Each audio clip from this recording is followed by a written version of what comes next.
আমি আল্লাহর কাছে সবচেয়ে বড় জালেম হচ্ছে ওই ব্যক্তি যে ব্যক্তি কোরআনের হক কথা জানার পরেও গোপন করে দুনিয়ার স্বার্থে, দুনিয়ার ভয়ে। এটা তো আমাদের কথা বললাম, বক্তা হুজুর আলেম গোপন করে না? নিজের দলের কথা, স্বার্থের কথা আছে না নাই?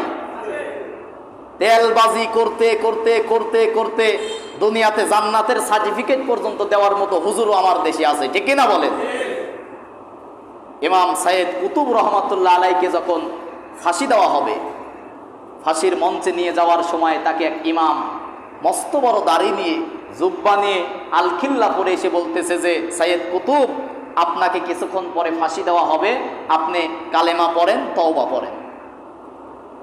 বলেন তো সাইয়েদ কুতুবকে ফাঁসি দিচ্ছে কিসের জন্য? ইসলামের জন্য, কোরআনের জন্য, কালেমার জন্য, ঠিক কিনা? ওই কালেমা পড়ানোর জন্য আসছে আর এক হুজুর।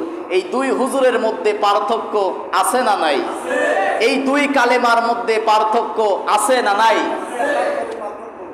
বলতেছে যে সাইয়েদ কুতুব তখন আফসোস করে বলতেছে যে হুজুর, তুমি যে কালেমার ব্যাখ্যা লিখে যে কালেমা পড়ালে বেতন পাও, ভাতা পাও, আমি সাইয়েদ কুতুব সেই কালেমার ব্যাখ্যা লিখে আজকে ফাঁসির দড়িতে ঝুলতেছি। তার মানে তোমার কালেমা আর আমার কালেমা এক কালেমা নয়। তোমার কালেমা তোমাকে পেট পূজারি, মাজার পূজারি, তোমার কালেমা তোমাকে জাহান্নামে নিয়ে যাচ্ছে, আর আমার কালেমা ফাঁসির দড়ি দিয়ে আল্লাহর জান্নাতে নিয়ে যাচ্ছে। আল্লাহু আকবার।